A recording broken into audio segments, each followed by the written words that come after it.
Hello everyone, this is Pico Entertainment and we are back again, and we're now going to do a review of the 5th season finale of Supergirl, titled The Missing Link.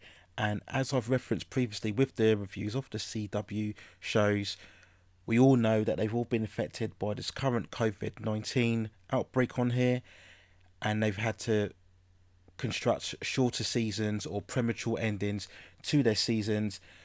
The likes of Supergirl, Batwoman, and The Flash were all quoted to have 22 episodes, but they've unfortunately been reduced. The Flash was reduced to 19 episodes, as was Batwoman, reduced to 20, and Supergirl itself was reduced to 19. So I'll always take that into consideration when reviewing these finale episodes. This episode was also significant because it was directed by David Hayward, as we know, who's the actor who plays John Jones on the show. Now, overall, I think this was a very spectacular and action-packed episode here. There was a lot to go through. They really packed and jammed in a lot of developments, as well as a lot of spectacular action sequences. So I'm going to try and be as swift as I can with this review. I'm going to go into spoiler details now, so if you haven't seen the episode yet, you probably want to stop this review, go back and watch the episode, and then come back and watch this review afterwards. So we pick up straight away the events from previous episode, where Lena had come to the realization of Lex's true intentions to work with Leviathan to kind of destroy the human race, and this was kind of the penny that was dropped. She realized the error of her ways, what she was doing was wrong, and she went to go and reconcile with Kara, and Kara was rightly so hesitant to kind of accept her apologies, and I'll go into that more later on within the episode.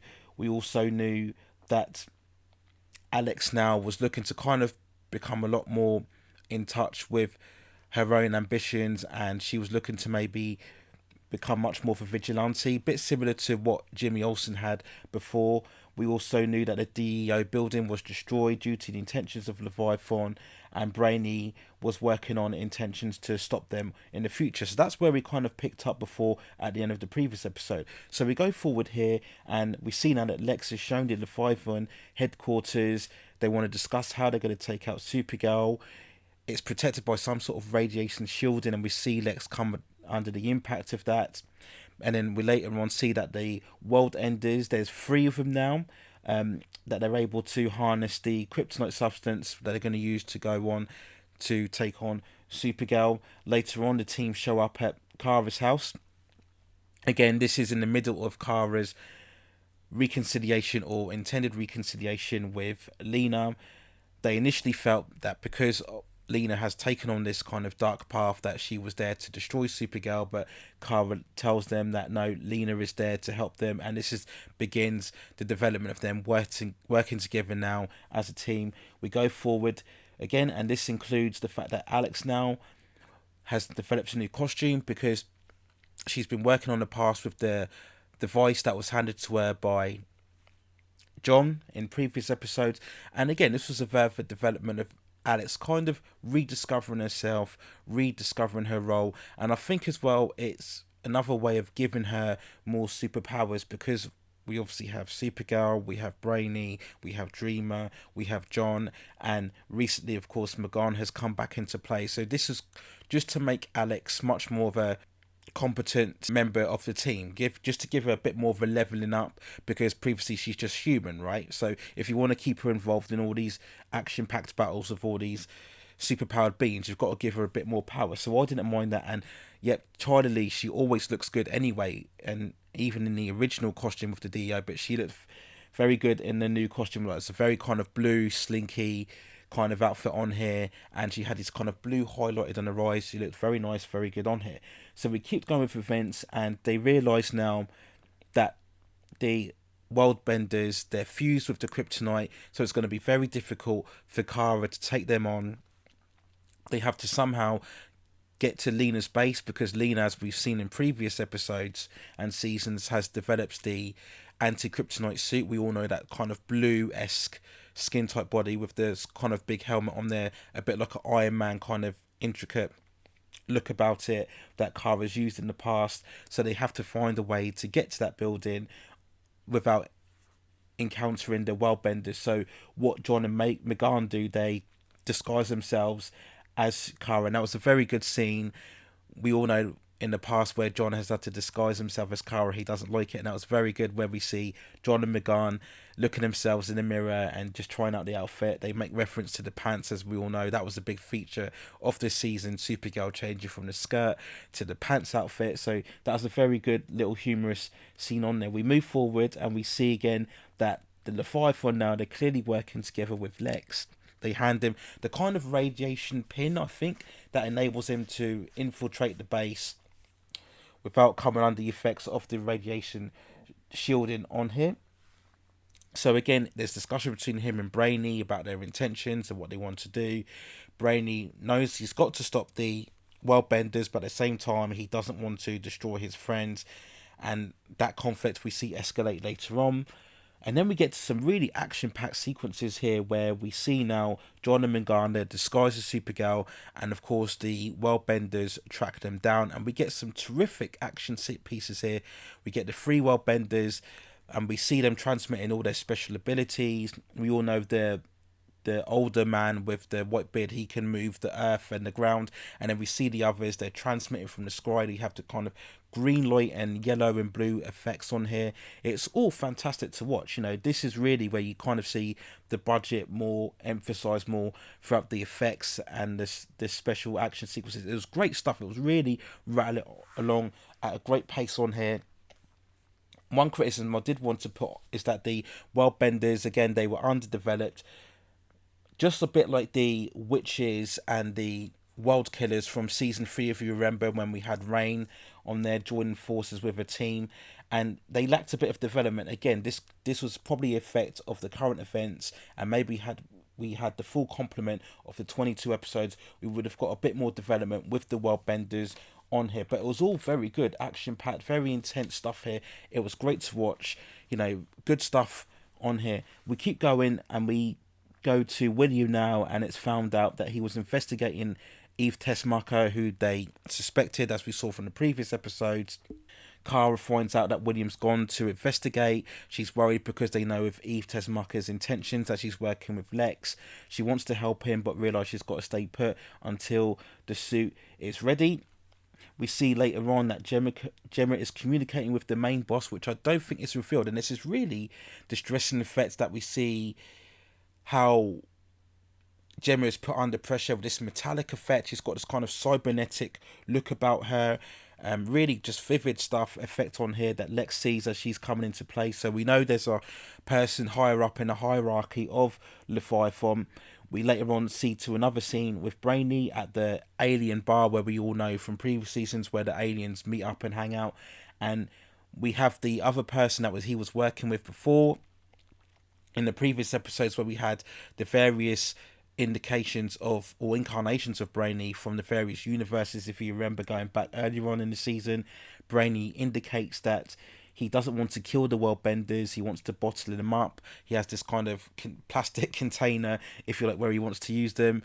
I was kind of rolling my eyes a bit about it. It's just a bit, you know, cheesy, if you like, but fair enough, he wants to bottle them up. But the episode was moving at such a pace, so I didn't really mind it too much. So we kept going forward, and we see now that Lex and Gemma now, they're looking to initiate the Obsidian virtual tech in this kind of festival event where we're going to see billions of people using it, and the team are now really anxious to stop this development from carrying on, because it's obviously going to take out a lot of people.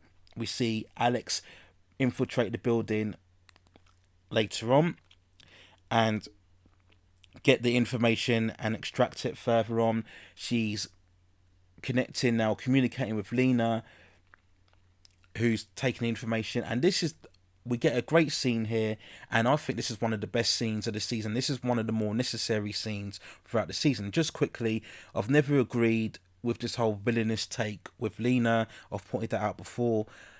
I've said many times it undercut the credibility of the character to have her overreacting and go on this massive scheme to change the mentality of the whole population. She should have realised that Kara was there to protect her by keeping her identity away from her, and this was a great scene. Kara was pointing this out to her, that, you know, she's saved Lena's lives countless amount of times. points out Lena's indiscretions and her misdemeanors, and that she went too far. And this was really great stuff. And Melissa Benoist did a great job, as did Katie McGrath on here, really hitting home the mistakes that Lena was making. And it was funny how the dynamic has shifted now, because we had in earlier on in the season where it was Kara who was constantly looking for Lena's forgiveness, but now that dynamic has shifted now, where Lena has been looking for Kara's forgiveness. And I think they had good scenes on here trying to set about this ongoing reconciliation, and it just about worked. I think primarily if we had 22 episodes, there would have been a much more of a slower, gradual build up to having Lena looking forward to try and make amends with Kara. But I think they spent enough time within this episode to make it sincere, and it worked. And I think this is primarily to the good performances from Melissa and Katie, and it was great. This scene really worked. It was necessary, again, to try and deal away with this whole villainous Lena take and get these two back working together again. This was a really good scene. So we keep going forward. Again, we see William was captured by Eve. Kara realises now he's in danger. Even though the suit isn't ready, she goes ahead anyway. Lena goes along with her. Eve shoots William in the shoulder. She goes to finish him off, but then Kara blocks the remaining shots. Again, you could say this was a bit convenient. Eve could have easily just shot William in the head. Why did she have to shoot him in the shoulder first? Maybe she was a bit conflicted, but overall she still takes the shot. So you could have killed him with one shot, but no, you shot him in the shoulder. And then Kara came through and rescued them again. Maybe being a bit nitpicky, but I just think it was a bit convenient. I think overall this development we didn't need. We didn't need to have William or Eve in this episode. I think it was just taking up space that we could have utilised to have a bit more of a streamlined view within this episode. I said it was very action-packed and it was moving on at quite a frenetic pace at this point. And I just think this was a development, again, if we had the full episodes, I think we would have had this scene earlier on in terms of William being captured by Eve. I think we would have got a few more scenes with William doing his investigation and tracking Eve down, but we had to kind of force it in there. So I think we could have taken this development out, but we carry on, and then we see the Worldbenders show up. Kara now, because of the influence of the kryptonite, she can't fight them on at 100%, so we see them evading the attacks of the Worldbenders, and this was quite a good development here, just seeing Kara actually shielding herself and trying to run away because of the kryptonite influence on here. Again, we would have got a bit more had we had the full amount of episodes, but it was a good kind of novel dynamic that we saw on here. The others show up. We see that Megan and Dreamer come out into the building. Again, because of the rushed pace of this episode, you were questioning how did they get there so quickly, but things were moving along. They had to kick it on. So they take on the Worldbenders, who kind of dematerialise and then re-emerge again. That was a bit strange. I don't really see the rhyme or reason why was that. I didn't really get the point of that development. If you were going to have them fight their team and then go away, why have them fight them at all? You could have just saved the battle for another time. So I don't think that was unnecessary, or that was a necessary development on here. They come back and we see that Brainy has now infiltrated the Leviathan base as he looks to continue to infiltrate the system. So as I said before, everything is moving at a quick, very high intense speed on here. We later on get a further development now. They've managed to capture Eve now, and she's talking to Kara. She tells Kara that Gemma is Leviathan and they have plans to kill everybody at the VR festival. We get a further scene with Dreamer talking to Megan, and during the encounter with the World Enders, we see that Dreamer is having flashbacks of what happens to Brainy as he comes under the effect of going through this various quest on here. We get that development later on in the episode. Dreamer reflects to Megan. She told Brainy to take off his inhibitors that we've seen previously throughout the episodes on here. And again, she reflects on their relationship. I've never been really convinced overall by their relationship. I think it's come across a lot more from Brainy's side rather than Dreamer's side. But again, she was feeling very remorseful that she didn't help out Brainy more. We carry on again. John draws out the Worldbenders, sending some sort of message. We assumed it was kind of very insulting, foul-mouthed comment. This enrages the Worldbenders to come out. They go for the search for them again. This enables Brainy to get inside the base, and as he comes through the shielding of the radiation, it changes him into his green skinned form on this. There's a very kind of arresting effect on here. We keep going now, and Lena has managed to set up so that Kara can go into the VR tech as people are under the influence of the Obsidian technology, and Kara is now trying to reach out to everybody who's under the tech to try and get them to snap out of it before Leviathan can take everybody out. And overall, this scene, it worked for the most part. We had a scene where Kara's kind of standing on top of the globe as she sees everybody view around. So that was a kind of very good visual way of seeing how Kara can reach out to everybody. It's a very shortcut way of seeing her influencing people on a global scale. So I think for the most part it did work. Again, if we had more episodes, I think this scene would have been drawn out a lot longer. I think we would have had a lot more scenes of Kara talking to different people and maybe seeing people's different memories and experiences as they were influenced under their Obsidian tech. But it did work very well. Again, Melissa Benoist's done this very well. We've seen the show do this in the past where we have people speechifying, trying to reach out to masses and get the message across, and I think Melissa did this very well. So we keep going on here. Lex and Gemma realise now that the team have managed to kind of foil their plans. So Gemma goes to Andrea and asks her to take out Supergirl, and we know previously that Andrea has those kind of teleportation assassin like powers on here. So she asks her to take out Supergirl. We know again that they've know the whereabouts of Andrea's family. This is kind of how Andrea got involved with Leviathan in the first place, because she wanted to protect her family from getting hurt. Again, did we really need this development? Again, a bit rushed. As I said before, I think if we had more episodes, I think we would have got a bit more development with this. A bit more maybe conflict with Andrea, maybe reflecting again that she's not an evil person, but she had to do this to save her family. So we kept going on here. Kara's now trying to reach out to everybody. Lena clones her kind of influence, so now she's able to talk to a lot more people a lot more quickly and get a message across. Again, we get good action set pieces again with the team taking on the world benders that John's managed to draw them out. Again, great effects, great action set pieces. We get Andrea again, who comes to the base. Again, things are rattling along at a great pace.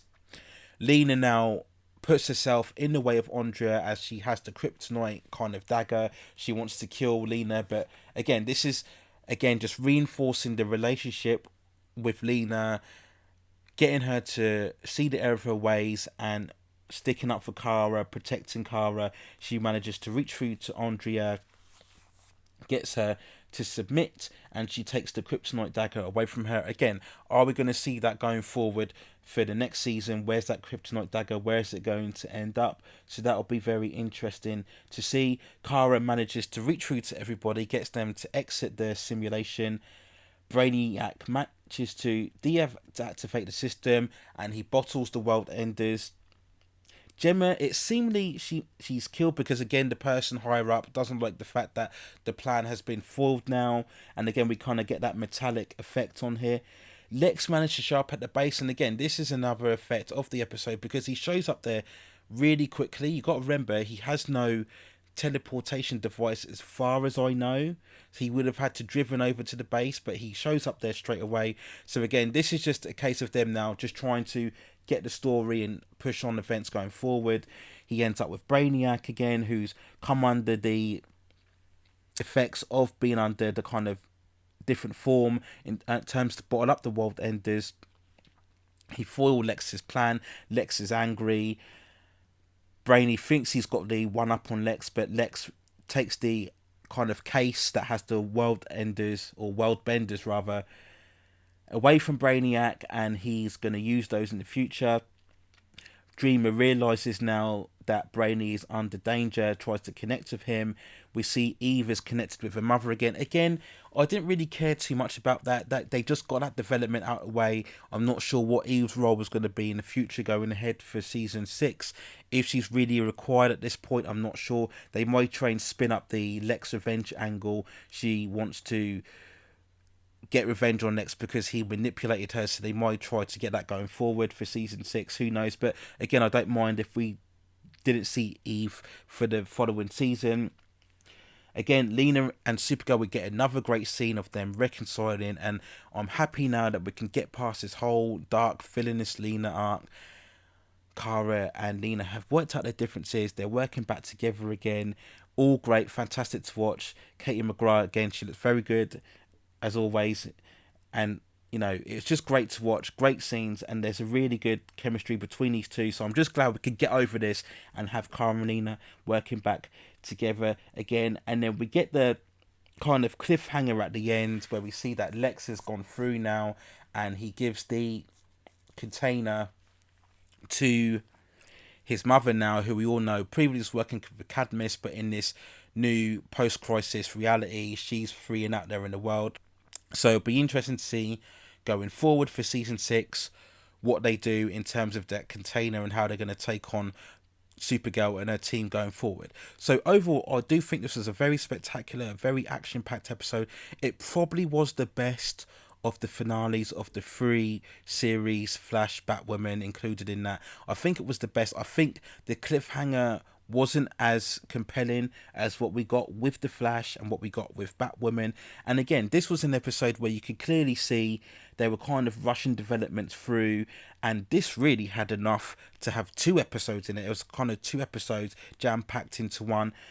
It moved at a very frenetic pace, but I think it worked, and I think it primarily worked because it kept focused on the most pivotal and significant events and developments. So in terms of stopping Leviathan, in terms of the Kara reconciliation with Lena, in terms of Brainiac trying to stop Lex's plan, it didn't deviate too much away from those. It was only really the William and Eve stuff, and again, that was primarily there to get Lena and Kara working together again, I feel. So it prioritized on the elements that mattered most, and because of that, it worked. It kind of rattled on at a previous pace, but it was very compelling, it was very exciting, it was very spectacular, and I think overall it was a good finale for what they could have handled on there. You kind of worried if they were able to stay on this trajectory throughout the 3 episodes extra that we would have got, how even better this finale would have got, because I think we would have had more development and more time with certain characters, and the decisions that take would have had more impact. I'm talking particularly more with Eve and with Andrea as well. I think this would have been even more impactful had we had 3 more episodes. But considering the circumstances, yep, this is a very good finale. We also had that development again where Gemma now had come into some kind of robot form. Again, I don't know if this is a comic book character.